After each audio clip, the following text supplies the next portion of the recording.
Hello, Miss MGO. Ako nga po pala si Ann. Ang ibabahagi ko pong kwento ay patungkol po sa kanina nakita ko lang siya sa room. It's November 14, 2023. It's our exam day. So, ang schedule namin noon is 7 a.m. to 1:30 p.m. So, tatlong subject lang kami noon. So, after ng last subject, bumaba ako kasi uwian na. Naiwan ko yung tumbler ko noon sa taas kaya binalikan ko.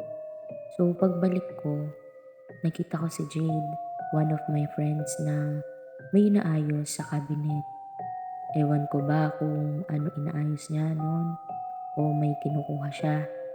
So, after nun, inignore ko na siya kasi nagmamadali ako. Then, pagkalabas ko, nakita ko si Jade nasa baba ng hagdan ng 3rd floor. Nakatingin siya sa taas kasi may isa pa kaming friend doon sa 3rd floor. Then nagulat ako kasi nakita ko siya sa loob ng room. Tapos nakita ko siya nasa baba na ng hagdan ng 3rd floor. E di, nagtaka ako. Tapos hinayaan ko na lang. Iniisip ko noon baka guni-guni lang. Then naisip kong pumunta sa may CR sa girls. Nakita ko na naman siya na pumasok sa dulong cubicle. So, doon talaga ako nagtataka. Then after nun, bumaba na ako. Tapos, nakita ko ulit siya na kasama niya si Ashley. Her best friend, yung nasa 3rd floor niyang friend.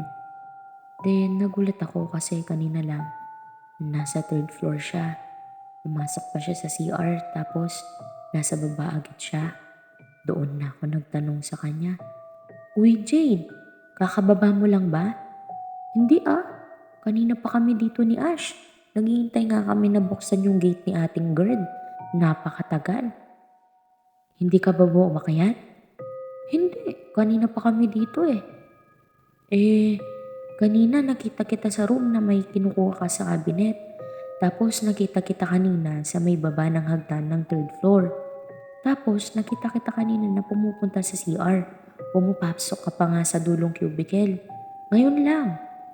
"Ha? Ano bang sinasabi mo? Kanina pa kami ni Ash dito." "Hala be, baka hindi si Jade yun." So, nabigla ako. Hindi na ako makaalis sa kinatatayuan ko.